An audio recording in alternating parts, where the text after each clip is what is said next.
तब तो है बात। एक बार 22 के अंदर हेमा बाबा का मेला था, इससे थोड़ी कम भीड़ थी, इतनी भीड़ थी। वहां पर लोगों ने संकल्प लिया था कि मृत्यु भोज नहीं करेंगे, और आज 2-2 हाथ खड़े कराने की बात है। उस दिन भी सबने 2-2 हाथ खड़े कर दिए, सबने, और पिलाजी ने कसम दिलाई थी, लेकिन उस पर वो खड़े नहीं हुए। मैं तो उस पर खड़ा रहा, लेकिन लोग कितने खड़े रहे सबको पता। तो कहना मतलब अगर कोई अपन संकल्प लेते हैं तो उसके ऊपर चलना चाहिए, अमल करना चाहिए, उसको निभाना चाहिए। यही मेरा आपसे निवेदन है। मैं अंत में आप सब लोग यहाँ पर आपको बहुत बहुत धन्यवाद, और राजा राम जी को बहुत बहुत धन्यवाद, उनकी टीम को भी बहुत बहुत बोले वीर कुंवर तेजाजी महाराज की बहुत आभार। अभी बहुत महत्वपूर्ण संबोधन है, बीच में थोड़ी सी उठने बैठने के, एक बार सेंटर में हो जाओ। कार्यक्रम को एक बार और परवान पर चढ़ाने जा रहे हैं हम, और आपके बीच में राजस्थान की हमारी राजनीतिक नेतृत्व क्षमता, पूर्व नेता प्रतिपक्ष, और आप राजस्थान के कैबिनेट मंत्री, और जिनका भी रायपुर के अधिवेशन में राजस्थान में सबसे बड़ा कद के रूप में जिन्होंने संबोधित करके आए हैं, आदरणीय रामेश्वर जी डूडी, जोरदार ताली के साथ पूरे सदन की तालियां। एक ऐतिहासिक सूचना देना चाह रहा हूँ। टीपू सुल्तान बहुत बड़ा राजा हुआ था मैसूर का। भाइयों एक मिनट सुनो, एक मिनट 200 साल पहले टीपू सुल्तान मैसूर का राजा हुआ था। उसको किसी ने कहा कि जाट बटालियन खड़ी करी तब अंग्रेजों के खिलाफ जीतेगा। वो हरियाणा आया, राजस्थान आया, पंजाब आया, जाट बटालियन खड़ी करी। वो 100 गांव है आज कर्नाटका में जो कर्नाटकी जाट कहलाते हैं। उस वंश का धर्म सिंह सीएम बना, और पीवी सिंधु वो खेलने वाले में फर्स्ट आई। तो जो जाट का खून है, डीएनए है, बहुत मजबूत है। बॉर्डर पे भी, खेल के मैदान में भी, खेत में भी, और छात्र राजनीति में। अब डटिया रहो। विजय भाई साहब बोलेला, सेंट्रल मंत्री कैलाश जी बोलेला, और हमारा डूडी साहब बोलेला। डूडी साहब प्लीज कम।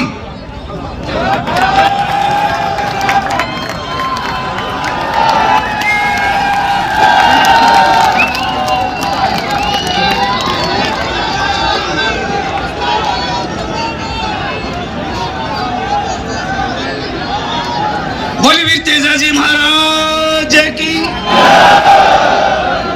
खरनाल ताई और दिल्ली ताई आवाज जानी चाहिए। बोले वीर तेजाजी महाराज की।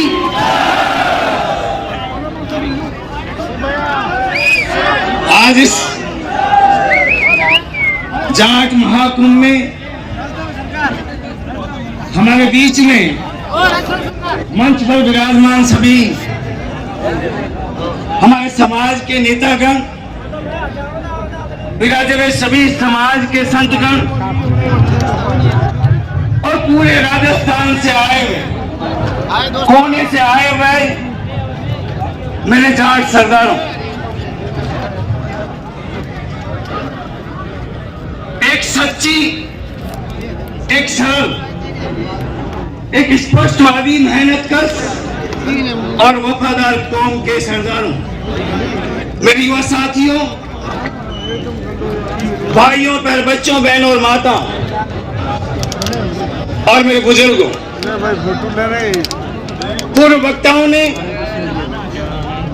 आज समाज के उत्थान और विकास के लिए इस मंच से आपके साथ में अपने विचार रखे कि हमारे समाज किस तरीके से उन विकास की ऊंचाइयों पे जाए,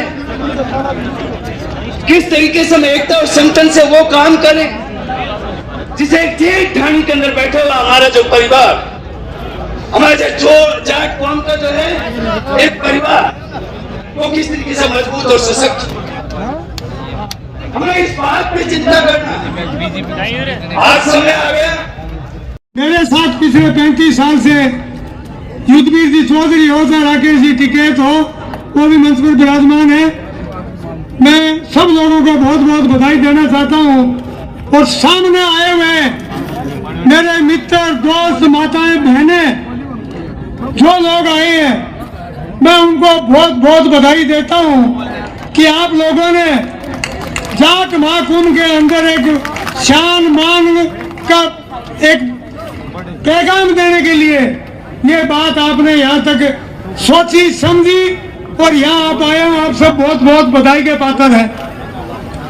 हमारी इस जाट महाकुंभ के अंदर मांग नंबर 1 थी जातिगत जनगणना।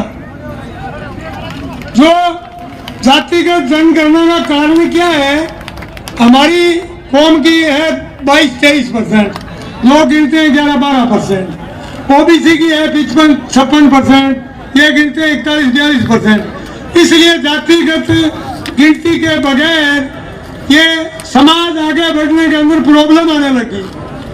99 के अंदर जिस दिन समाज एकदम परेशानी में आ गया था कि 1-2 प्रमुख और कोई 10-15 प्रधान आगे थे, उस टाइम सोचा किसी अगुआ ने उस टाइम जो आंदोलन चालू किया, चाहे ज्ञान प्रकाश जी पिलानिया हो, विजय पूनिया जी हो, डॉक्टर हरि सिंह जी हो, चाहे जगदीप जी धनखड़ हो, और भी बहुत से साथी, सब लोगों का बहुत सहयोग रहा, चाहे उसमें शीश राम जी हो, बहुत से लोगों का, पूरे समाज का, गांव और ढाणी के अंदर बैठे हुए आदमी ने ये सोच लिया था 99 की मीटिंग में जब आज की तरह आप आए, ये सोचा कि हमारी कौम के लिए बर्बादी की ओर जा रही है अगर ये मीटिंग तगड़ी नहीं हुई तो। और वो मीटिंग हुई, आरक्षण मिला। आज की तारीख में हमारे जो समाज के लोग पूरे देश के अंदर हिंदुस्तान की सर्विस में, चाहे यूपीएससी की हो, चाहे और बहुत सी सर्विसें हो, उसमें या तो राजस्थान के जाट सर्विस करते हैं और या राजस्थान के मीणे करते हैं। कारण ओबीसी, हमारे ओबीसी का आईपीएस बनने वाला 600-650 नंबर तक है, उसको आईपीएस मिलते हैं। तब तक ओबीसी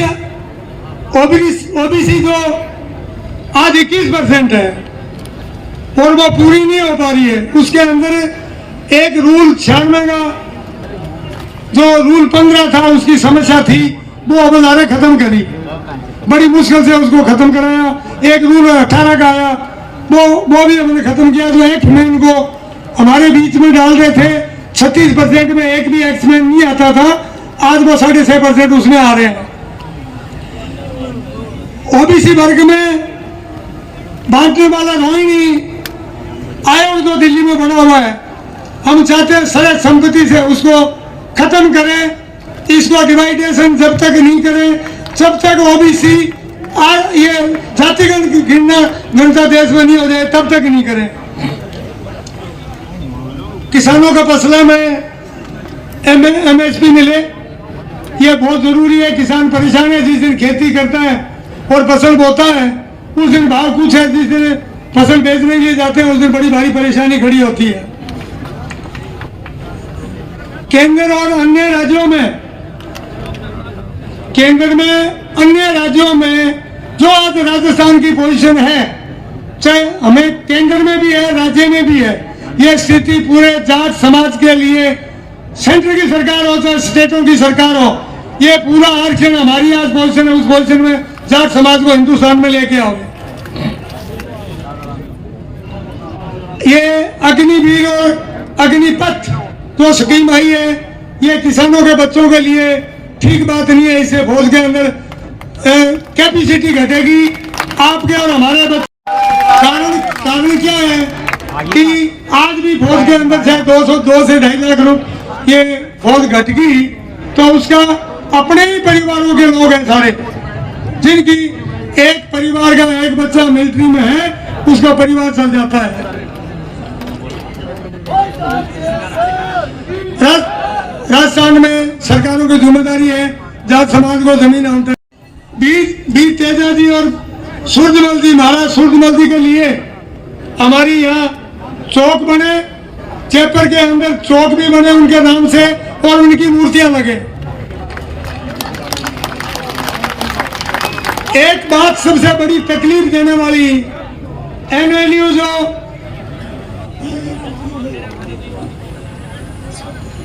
एक मिनट में थोड़ा सा हो गया, एनएलयू जो है जोधपुर का, उसके अंदर आज की तारीख में SC/ST का जो आरक्षण है वो वहां की संस्था की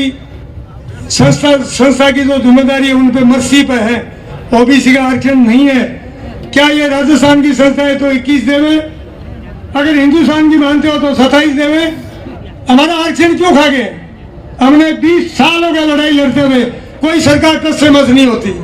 ये सबसे दुखदायी बात है। जब घनश्याम जी तिवारी मंत्री थे, उन्होंने विधानसभा के अंदर ऐसा एक प्रस्ताव पास करा के और ये लाभ में डाला। कारण क्या है? इसका वीसी कौन है? एक्टिव जज, चीफ जज राजस्थान का। और इसका पैटर्न कौन है? सुप्रीम कोर्ट का एक्टिव जज, वो इनका पैटर्न है। इसमें हाई कोर्ट और सुप्रीम कोर्ट के जजों के 13-14 यूनिवर्सिटी देश में है, सब इनके बच्चे पढ़ते हैं। दूसरों को कोई ये पैर नहीं रखने देते। ये हालत है। कारण क्या है कि आज जुडिशियल की जो पोजीशन है वो क्या है? 75 साल के अंदर जाट समाज से देश में एक भी वकील कोटे से जज नहीं बना। क्या हमारा समाज इतना कमजोर है पढ़ाई में? क्यों? ये 60-70 परिवार देश के अंदर है। उन्हीं परिवारों से 45 साल से पहले उनको हाई कोर्ट में डाला जाता है, वो सुप्रीम कोर्ट तक जाते हैं, वो रिटायर होता है, तब तक एक के बजाय वो 3 डाल के जाता है। ये सिस्टम बना हुआ है, हमें इस सिस्टम को भी खत्म करना है। ये नहीं चलेगा, ये चलने वाली बात नहीं है। मित्रों, दोस्तों, 99 के आंदोलन में मैं आप लोगों के साथ था, हमारी पूरी मंडली के साथ था। मैं उस दिन भी 55-56 साल की उम्र में इस टीम की अगुवाई कर रहा था। ये कहना चाहता हूं, उस टाइम भी अगुवाई कर रहा था मैंने ईमानदारी से। उस दिन से लेकर के आज तक इस समाज का विश्वास मैंने नहीं खोया। मैं रेगुलर वही काम कर रहा हूं जो आज से 23 साल पहले कर रहा था। और मैं ये आप लोगों के अंदर विश्वास पैदा किया है, तो मैं आगे भी चाहता हूं कि आप लोगों का विश्वास बरकरार रहेगा। मैं आपका विश्वास नहीं खोऊंगा। मैं जब तक मेरे बस पड़ेगा, मैं समाज के लिए काम करता रहूंगा। इसमें कोई किंतु परंतु की बात नहीं है।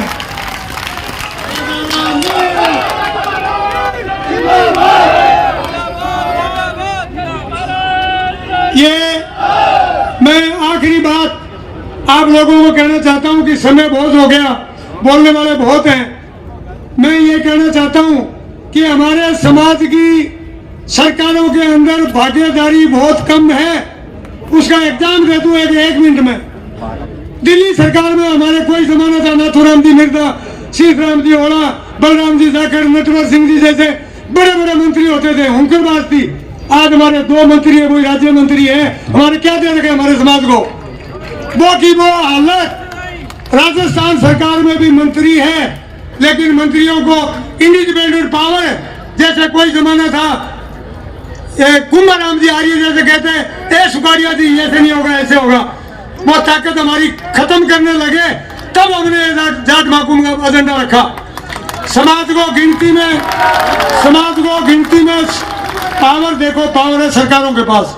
हमें अल्टीमेटली कुछ भी कराने के लिए सरकार के पास जाना पड़ता है। तो ये हमें बहुत कमजोर आंकने लगी सरकारें। तो ये ताकत दिखाने के लिए सब लोगों को, सारी पार्टियों को एक मंच पर लाने के लिए सारे के सारे आपके पत्रकार बंधुओं को कहना चाहता हूँ, सब मंच पर बैठे हैं, सारे एक मंच पर हैं। हमारी ताकत को नापे और ताकत के हिसाब से हमारे को प्रतिनिधित्व मिले। ये हमारी मांग, खास करके ये मांग आने वाली सरकारों से या है मौजूदा उनसे।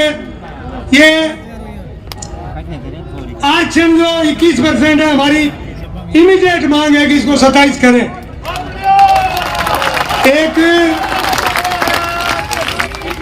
एक तेजा बोर्ड की जो मांग करी थी सरकार ने कर दिया, मैं धन्यवाद देता हूं। एनबीसी का मेडिकल में फ्री था, एनबीसी का वो हमारी मांग थी, जहां ओबीसी का भी फ्री कर दिया, उस बात के लिए भी धन्यवाद देते हैं। एक जमीन जो ताराचंद जी ने चर्चा करी, 3000 गज जमीन विद्याधर नगर में हमारी संस्था के पास है। मैं आप लोगों को कहना चाहता हूं, या तो ये सरकार अलॉट कर दे,